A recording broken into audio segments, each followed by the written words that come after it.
Hello, how's everyone doing? YouTube video, another Avatar video because I wanted to do another Avatar video. I'm doing the video that made me, well, one of them that made me start this channel, Aang versus Korra. Pause for one moment. My opinion has changed a lot. I'm gonna be interjecting my opinion throughout, so if my outfit suddenly changes and my hair and the time of day, that's why. So, yeah. So, down to the nitty gritty. Here's how this is gonna work. It's gonna be Aang versus Korra, no Avatar state, end of series, not the comics, even though I do have those, I ain't read those yet. Then it's gonna be them with the Avatar state, but Korra is in season 2 before she loses all of her past lives, and then again at the end of the series, Avatar state. So the Avatar ones are gonna be really quick. The main meat of this episode of this video is going to be just them normally. Here's how we're going to do this. We're going to take all the stuff that they have, all their bending, and how they in their battle attributes like strength, speed, agility, smarts, stuff like that, and we're going to put it all together and say who'd win in a fight. They're going to be fighting in just a normal location. Picture like a park, a clear park, a few trees, just where earth and water are. And because I know people are going to talk about it, I'm just going to get it out of the way right now. So the creators actually spoke for a brief moment about this exact battle. Here's what they had to say. I think you are always your own worst enemy. So in a way, they would always like defeat each other, or it would just be like the worst stalemate, you know, something like that. But that Be like, Yeah, I feel like they wouldn't. I mean, they would talk it out. Yeah.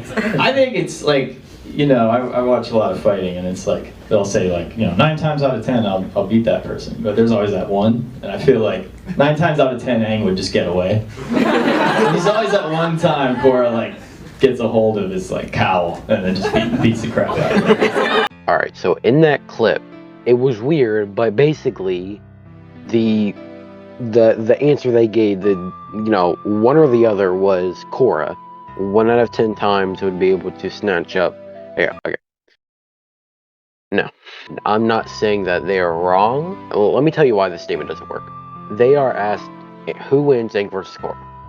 The circumstances of this battle are not known to us or them. We don't know if it's Avatar state or not. We don't know if it's season 2 Avatar state or not. We don't know if morals are off or not. In character, out of character, are they going for the kill? We don't know which Korra it is, because it may seem logical to say both end of series, but this interview could have happened while the series was ongoing.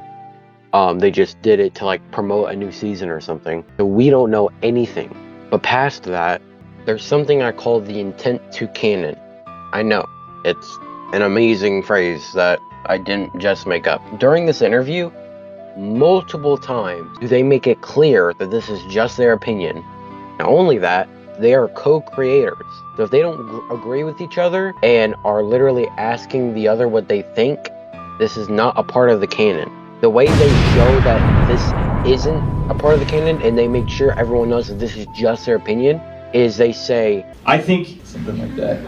I feel like throughout the whole thing, they are making sure we know that this is not canon. They haven't discussed this before.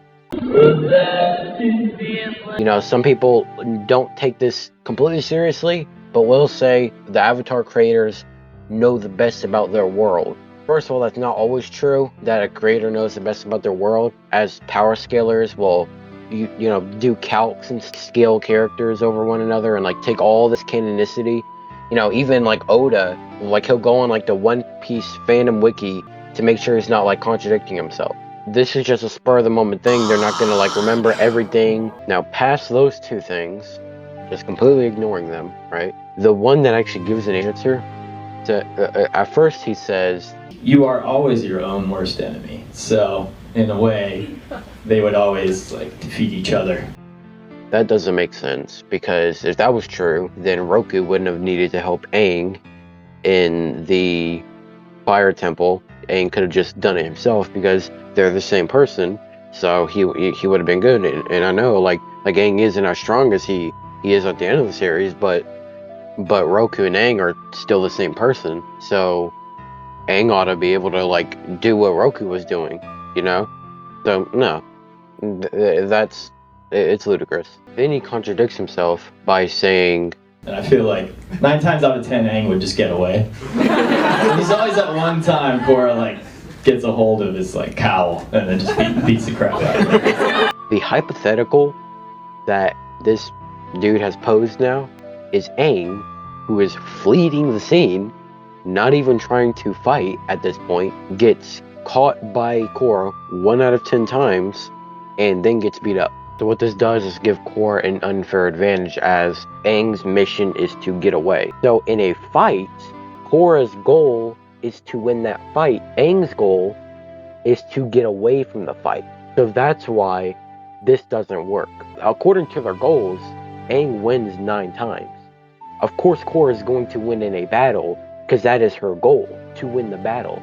Aang does not want to win this battle, he wants to get away. Third reason why it doesn't really even work. Number 4, Korra actually only wins 1 out of the times. Like, Aang doesn't win the other 9 times, but he gets away. So, you know, he could get away, and then Korra's like, well, back to Republic City. And then Aang hits her with that.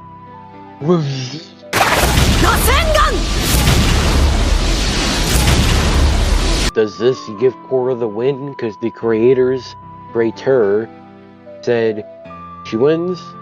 No.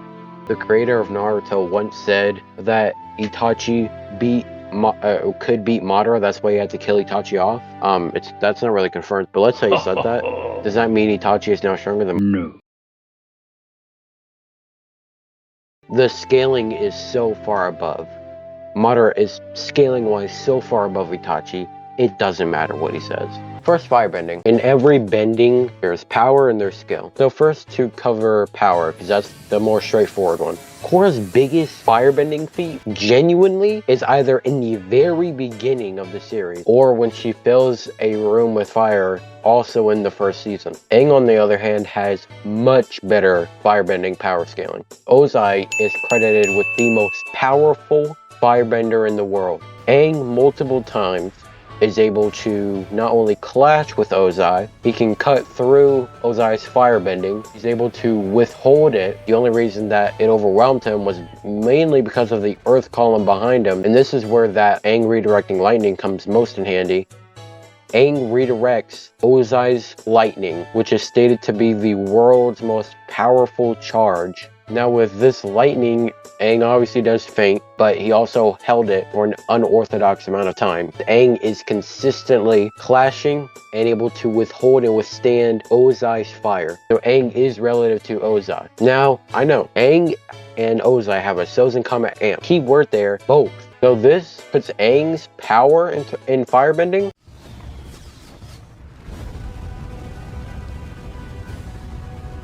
Aang went. Now, for the people that want to say that Aang's firebending isn't relative to Ozai, at least in power, because Aang is running away, and if they were relative in power, then Aang should have been able to fight Ozai up front. Aang is pulling his punches, Ozai isn't. My entire argument is that they're relative, so if one is holding back while the other isn't, then the one that isn't is going to win. A big part of Avatar and the bending is their personality. Airbenders, they're like air. In the way they fight, in the way they live. They are the air nomads. That's what they call themselves. That's what they were. They were like monks. And the way they fought, they would, you know, they dodge around people, they counter, that kind of stuff. So personality is a big thing, like with earthbenders too. The key to earthbending is your stance. You've got to be steady and strong. Rock is a stubborn element. If you're going to move it, you've got to be like a rock yourself. And Aang has the most trouble with earthbending, because personality-wise, it's polar from him. So personality is a big thing. And even with Korra, her biggest problem was airbending. The reason that was because her personality.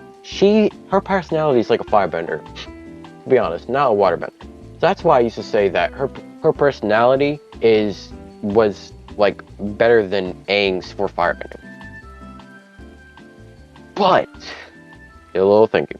Korra has grown up with the Fire Nation's old style of firebending. And I don't say that because I think she was taught by them. Whenever we see her using firebending, it really is with the muscles. She also grew up as a ferocious kid. So while I think the style of her firebending is slightly different than the Fire Nation's, it's basically the same. Aang, on the other hand, has the Sun Warrior form. The Sun Warrior form is about life and fire through the breath. Both things are much more Aang's comfort than the muscles and rage. Aang meditates, he needs to be good at breathing, and Aang is always about preserving life. Now the reason Korra isn't as in tune with hers as Aang is his is because we aren't taking beginning of series Korra, we're using end of series Korra. And by the end of the series, she's a lot more calm. That's even pointed out by one of the people that made Korra, and we can just genuinely see it.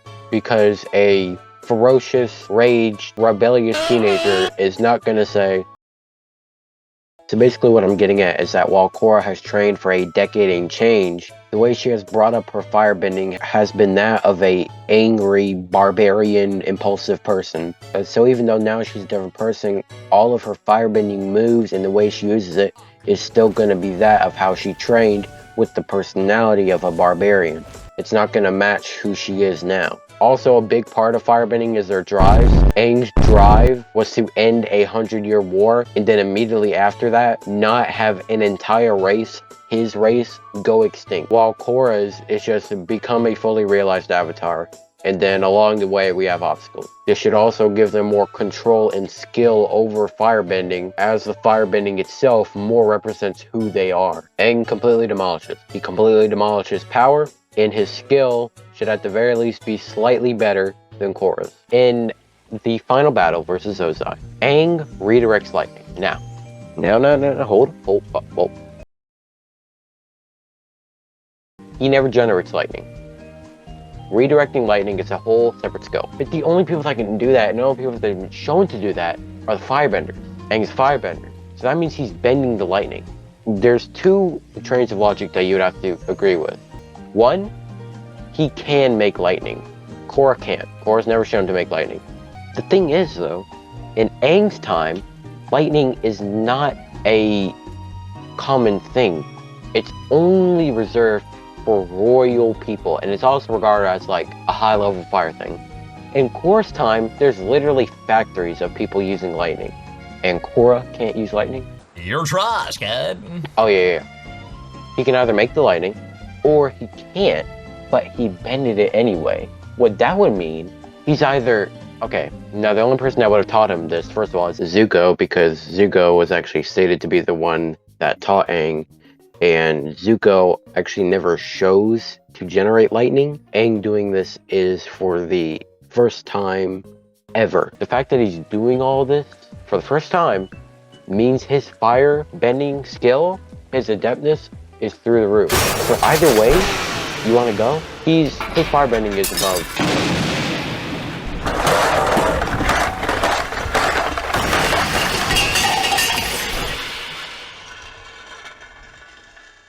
And for the people that are going to say, well, Korra shows more abilities with fire, so she's better skilled with it. The two main abilities that she shows that Aang doesn't is daggers and the fire rocket. Aang the monk isn't going to use daggers, and Aang the airbending master isn't going to have any need for a fire rocket. Regardless, the fact that he has a better form for him, and has a complete entire firebending skill, those things are much bigger than making fire daggers that Zuko made and fire rockets that also Zuko made.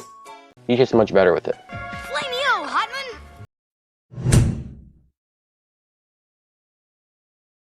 Earthbending. Earthbending is pretty fun because this is the one that Aang did struggle in.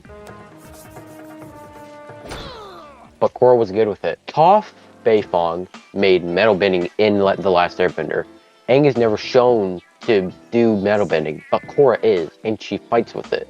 So she's using a stronger and a harder form of earthbending, because metal bending, the way it works is an earthbender will take the rocks and minerals. Few are in there, and that's what they're bending. They're not actually bending everything else. They're bending those rocks. But the reason I would say Aang wins this one, and he takes this one, for the simple fact of something called seismic sense, which Korra has never shown. Aang is shown not only using it during the final battle with Ozai, he uses it against multiple opponents, blindfolded, like Toph.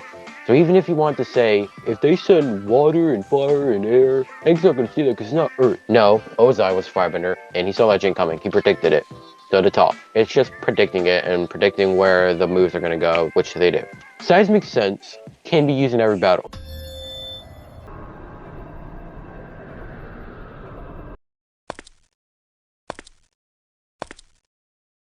Luigi #1.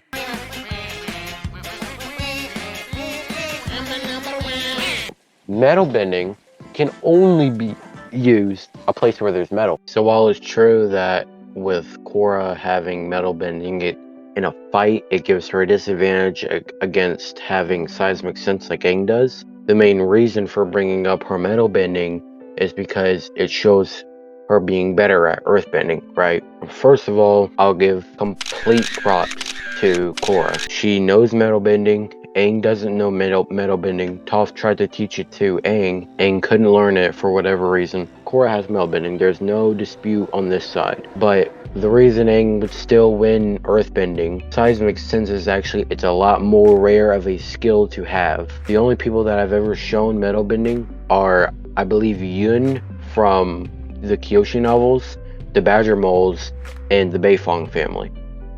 Now, some people like to say it's Toph only taught it to her daughters.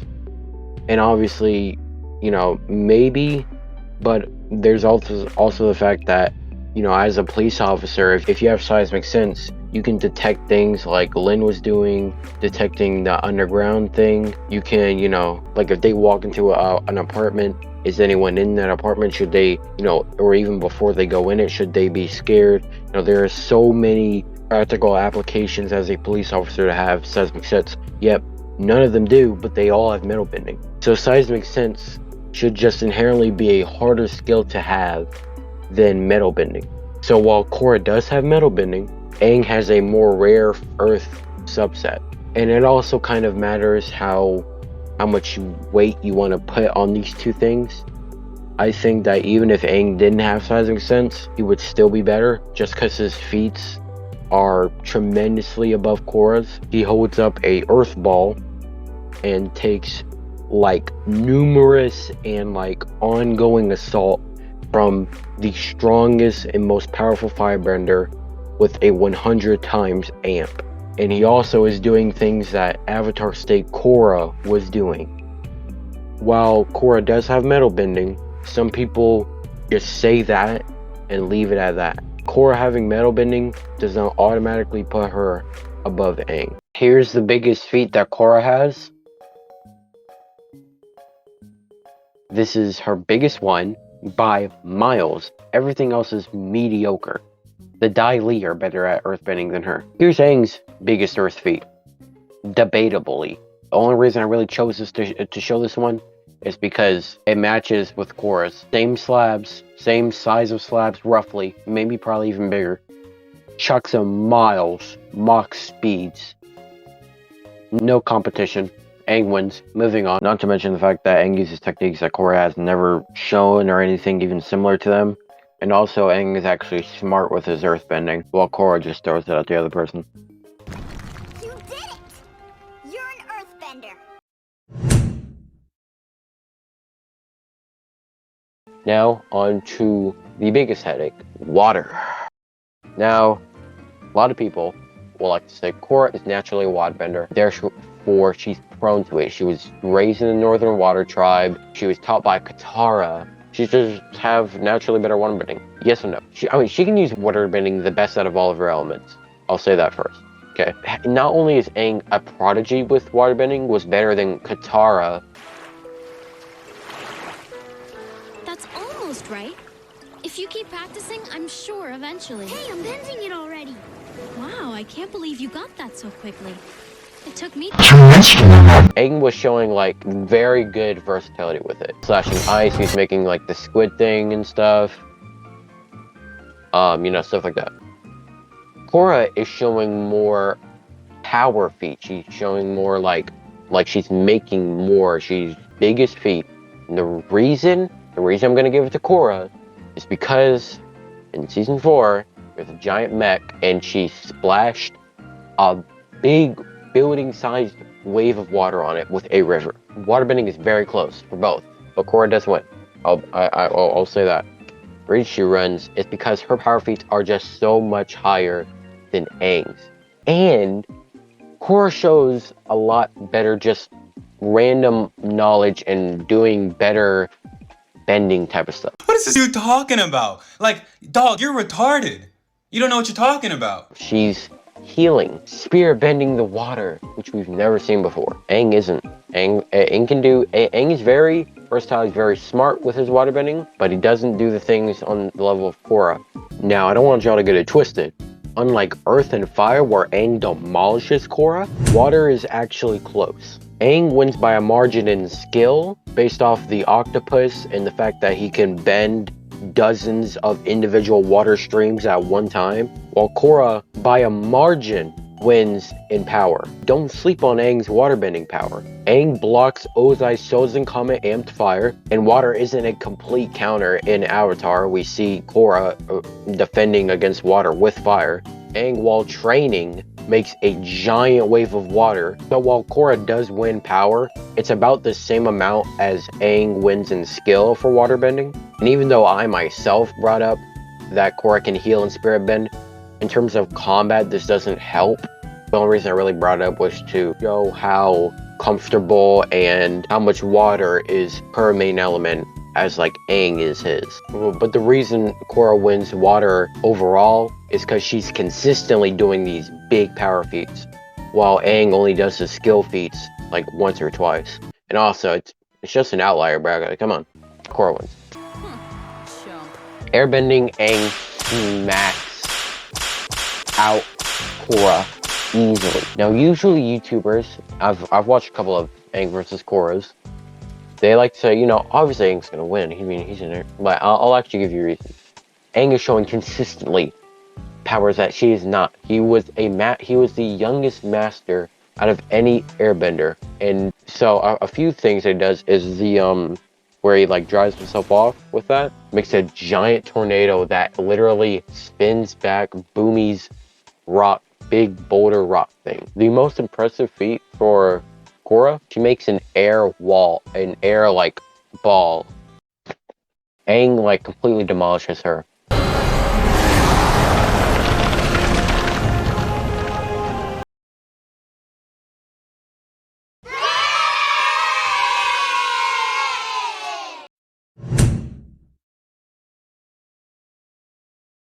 Another thing people like to bring up is Korra Susanoo. She does this Susanoo only because of harmonic convergence, which significantly amplifies spiritual energy. So this feat is just impossible during a normal fight like Aang versus Korra would be. People also like to say that Korra wins water, fire, and earth purely or mostly because she has a decade and some change on Aang in training time. Toph fought Boomy. Toph is 12 years old, Boomy is 112 years old, and they fought to a draw, and they're both consistently stated to be the best earthbender, with the only contention being the other person. Aang, at 10 years old, was better than 40, 50, 60-year-old master airbenders that were leading the entire Southern Temple.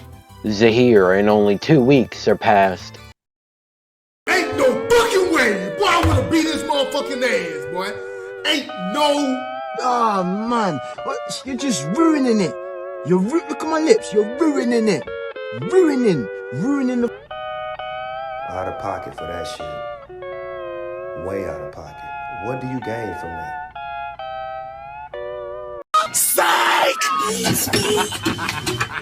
But Zahir did get very proficient with airbending within like the couple weeks he had it. And also Katara, in like one season, which was like a month, went from being this garbage waterbender that had to be like training with Aang to, in the second season, being straight up stated to be a master waterbender. Training time doesn't matter.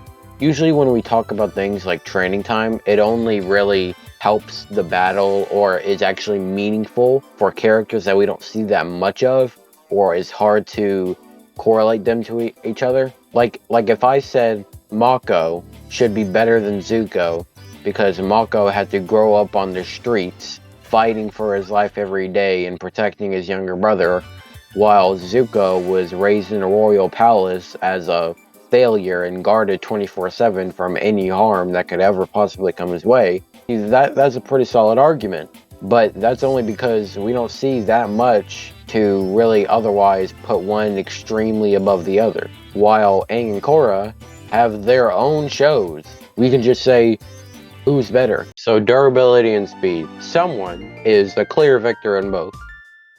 Can you guess who that is?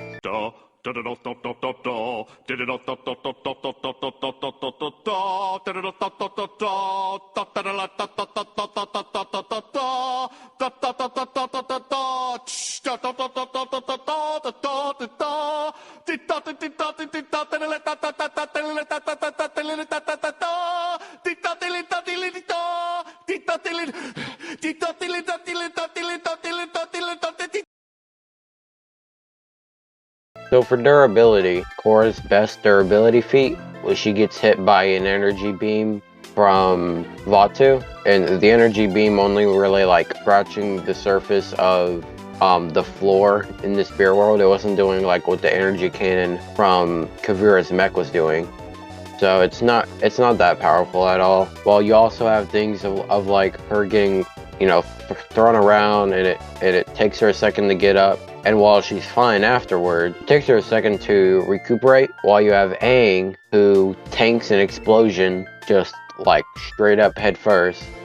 While he does faint from the lightning initially, he gets back up, does a pretty alright water feat, runs across the water, and is able to fend off Ozai's like full blast fire. He also gets pushed back by like Ozai's 100 times powered fire blast. So it's like they both obviously hesitate, but the things that Aang hesitates are a lot more like hesitation worthy. And also a pretty bad feat for Korra to get two shot by Zahir, and both times that you get hit by Zahir you get knocked out. That's like kind of sad, like really sad. Aang fights with an Ozai, Sozin Comet powered, the most powerful firebender in the world. So durability wise, Aang wins, like pretty handily. I'm gonna make this as well rounded as possible, so I'm also gonna talk about speed. So while a lot of people like to say everyone should be lightning timers,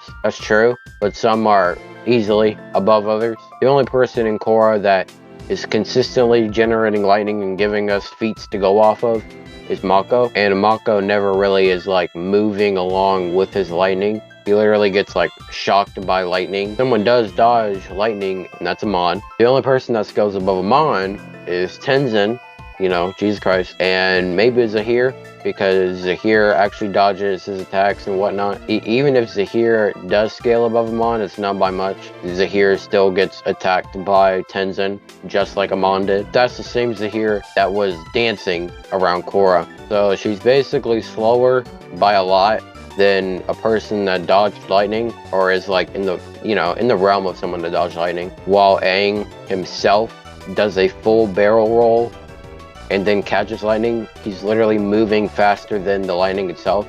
And you also have Zuko, who like runs over to the lightning to catch it.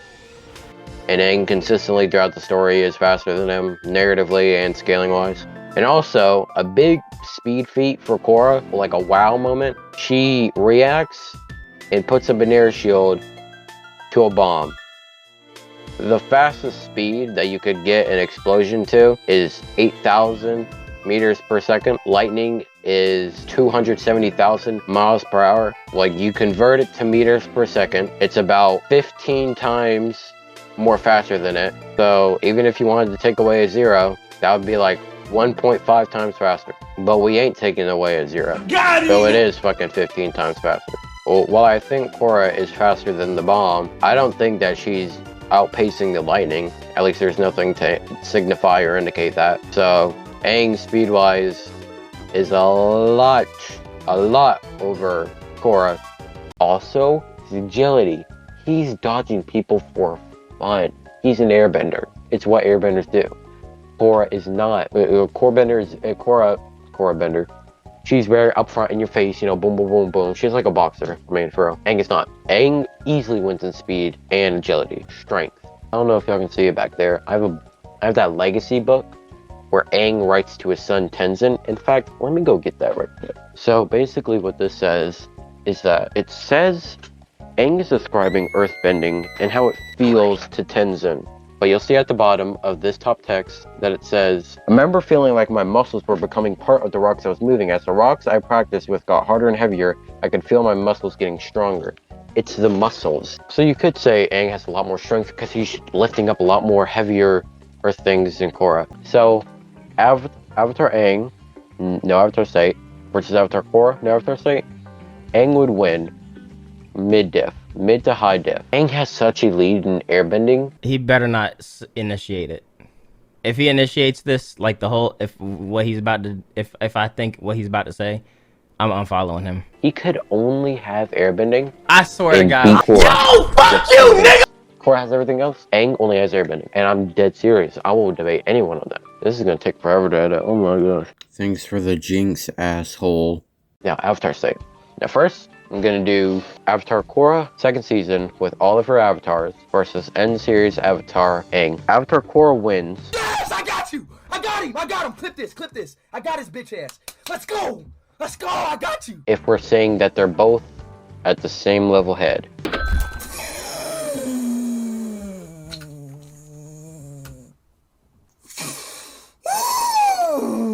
In character, Aang wins. Out of character, Korra wins. Okay? So, the reason I say that is because when we look at the Season 2 Korra fight against Unalaq, she was literally matching him. Not only is she matching him while in and out of the Avatar state, she's going in and out of the Avatar state. Raava literally has to say to Korra, you are the fucking Avatar. Do your work.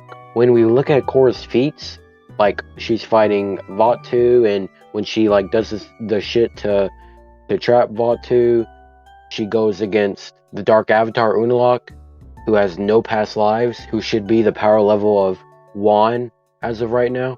She's literally the level of Wan and Unalaq with no past lives. Those are the feats that we are saying. She is so comparable to them too. Not only does she straight up fight the Dark Avatar and lose to him, whom has no past lives, a lot of the feats that she does against Vaatu, who Wan fought, are very similar. Like extremely similar. Okay? So we have a Season 2 Korra who cannot maintain the Avatar state, whose feats are comparable to a Wan with no past lives and a Dark Avatar with no past lives. People are going to say, it's stated, and yes it is stated, Korra has the knowledge, the power, and the wisdom of all of her past lives. That's very true. But it's how they use it that matters. In the Kyoshi novels, she's in the Avatar state.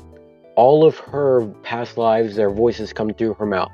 Even though all of these people, it seemed like she was being overwhelmed or something, she knew she had full control. So while Korra, yes, has full control over all their knowledge and shit and power and shit, she does not use that to the same effect that Aang was. You're telling me Korra, who was fighting Unalaq equally in and out of Avatar state, is the same level as this motherfucker? This motherfucker? This motherfucker? She shows nothing on the power level of these people. If she is able to use those powers on the same level that they use them, why was she getting her ass whooped by Unalaq before the Dark Avatar state and then after? He has no past life. She has 10,000 years of practice, of experience, of raw strength, world-shaking strength, and she's getting outclassed by a single waterbend. When we see Aang, his elements are literally reflecting off of his Sozin Comet powered firebending. Aang is so much more powerful than Korra. Now there is the argument, you know, Korra, she, depending on how much power level she needs, she'll go to that point. She should have erupted the entire fucking area against Unalaq. Like, demolished it. Like carved it out of the ground and shot into space. I'm talking about with some wild shit. Instead, what is her biggest feat against Unalaq or even the Dark Avatar? The same thing Wan did 10,000 years ago. In character, Korra loses. Aang wins. Because of what we've seen. Out of character, Korra would win. Obviously, because if like I was in her shoes, I would just manifest Avatar Aang against Aang and, you know, dubs. So basically, it's just Korra, who has ass control of the Avatar state, who is garbage with the fucking Avatar state. Even though she has Aang as a past life, she does not show anything that Aang did. Basically what I'm saying is this. Let's say that we are discussing me versus you. We both fought in the Vietnam War, right? Every time I picked up an AK-47 that had a 30 bullet magazine, I only used 15 bullets. Every time without fail. Now let's say you, who picked up the same AK-47, always used 30 bullets. Every single time. In character, it's consistent that I'm only going to use 15 bullets and that you will use the 30 bullets. So while Korra has the ability to use all 30 bullets, she never ever does in character, while Aang does. So Aang in character would win against her. Korra would win out of character because she does have the theoretical ability to actually use all 30 bullets. And in the words of the great Savage Lands, Kyoshi wouldn't have had the same shit happen to her. Kyoshi? Kyoshi? Let me just show you what Kyoshi would have done.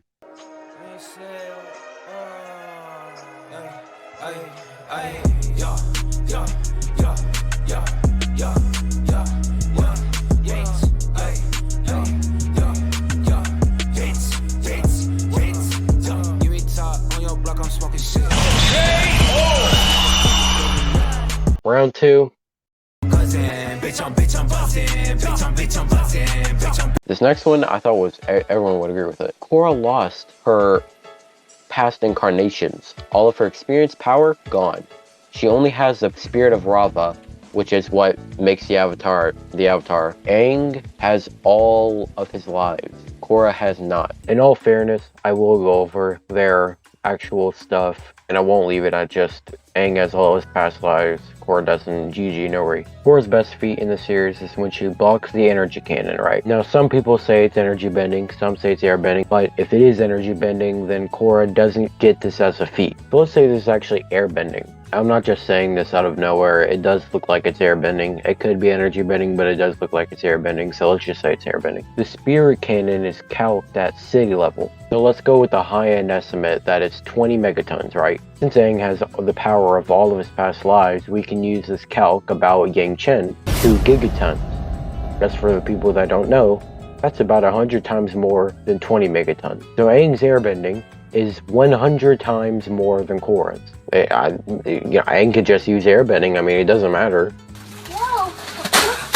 Hurricane Katrina! More like Hurricane Zong. Now, I know people are going to refer to earlier in the video when I said that because Korra has control over the Avatar state, and we see her consistent with Wan, that she does not scale to her past lives. And you might try and flip that back on me and say, well, Aang could be doing the same thing, so there's no real way to say that he has the exact power of his past lives. Number one, with a flash of the Avatar state, Aang covers nearly an island of land. He is actually in the realm of his predecessors, which would reasonably allow him to have their calc. And even if you don't accept that, it's consistent that Korra is the level of Wan, because number one, her best stuff comes from after she loses her lives. Also, throughout the series, Aang isn't a fully realized Avatar, though the other Avatars actually have control over him, unlike Korra, who has full control and is able to decide what power she want to use. Pretend you have 180 colors in front of you, and you are chose to pick the best one. Now take those same 180 colors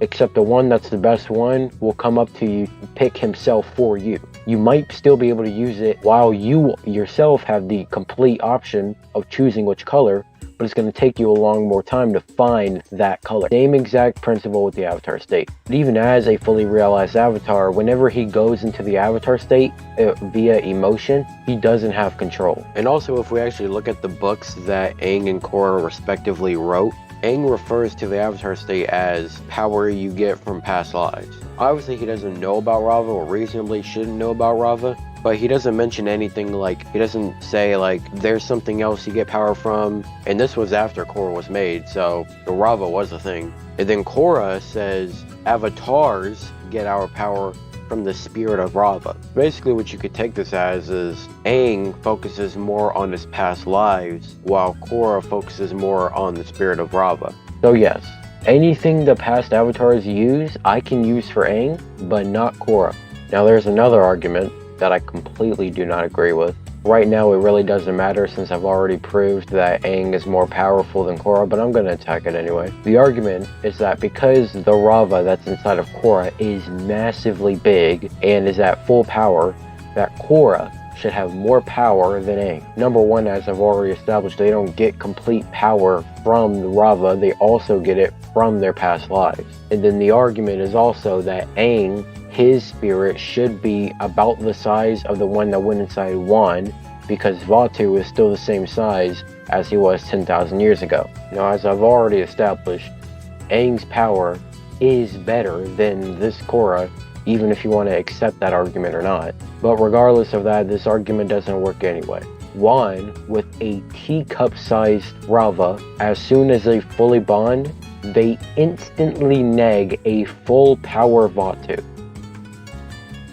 Now there's three ways the avatar state could work. We know it's not them adding their power together, because if that was the case, then it would at most be a Wan plus another Wan, because Raava wasn't fighting beside Wan, it was only Wan that was fighting. And if Raava had the same power level as Wan, they both should have been fighting against Vaatu. So at most it's two Wans, yet Wan was getting his ass kicked, so two Wans wouldn't make that much of a difference. It can't be a time zamp, because energy does not multiply energy, because according to the law of energy, energy cannot be created nor destroyed, and if energy multiplied by energy, then that would make more energy than there already was. So it's not a time zamp. So the only option left is that it's simply the fact that Raava and the avatar have fused that they get this boost.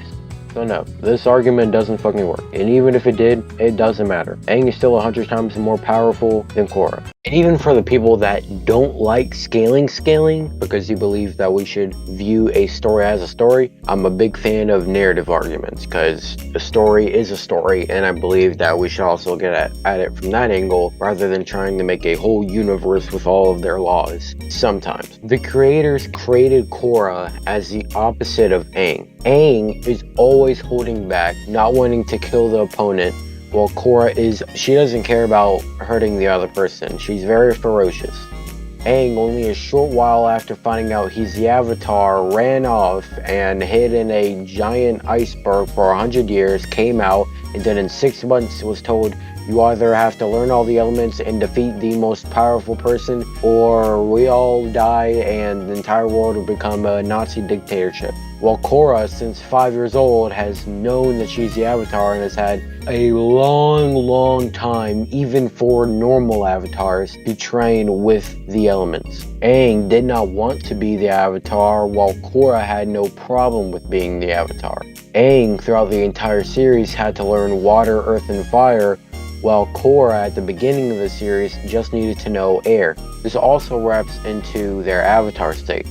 Because Aang always holds back, his Avatar state is a way of getting his emotions out. All of this ferocious, ungodly power just let out. While Korra, when she goes into the Avatar state, is basically a booster to her already existing power, mainly because she already gets all of her anger out, so she doesn't have a lot left to show while she's in the Avatar state. And while it seems obvious that in Avatar state, at least, the narrative does side with Aang, in base form it may not seem like it sides with Aang, but it actually does. Korra, throughout the entire series, never really has something on the level of what Aang has to conquer. Aang is literally fighting for the entire world. While Korra, yes, had to like stop a mine. Even if Korra wasn't there, it's very loosey-goosey if he would have actually taken over and got rid of all of the benders on the world, because he's the only one that can take away bending. And also in the make-believe world that Amon actually does go through and eliminate every single bender, and the very last person he has to get to is Pali. Zahir, with no one around, and the only communication he gets with outside people is when they bring him food, somehow knew about Kuvira, so I have no doubt that Pali would also know about Amon after wiping the world of bending. At this point, Amon would be what Pali hates most, a dictator that has power over the most powerful army in the world. So honestly, Pali might just, like,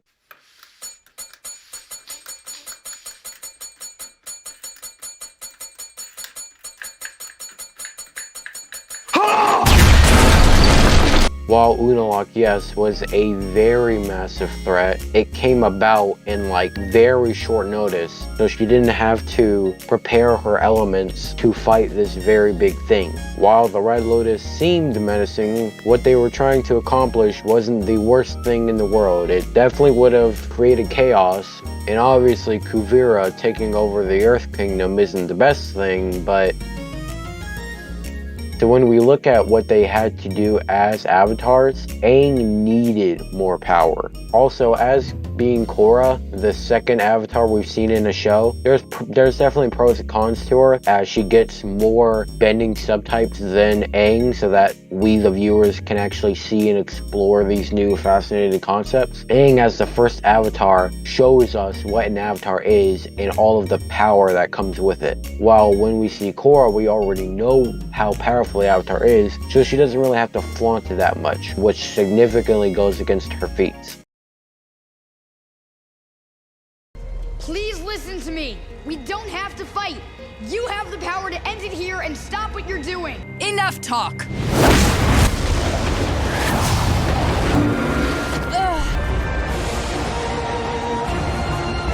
You cannot win.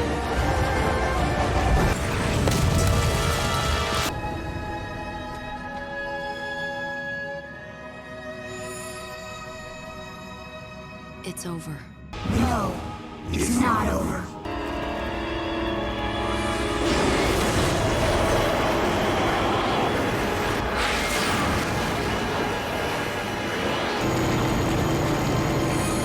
The motherfucker was dead. Aang wins like all of them, except Korra with all of her past ones, but everything I said was facts. If anyone wants to debate me, text me. So that was me signing out of here. Adios.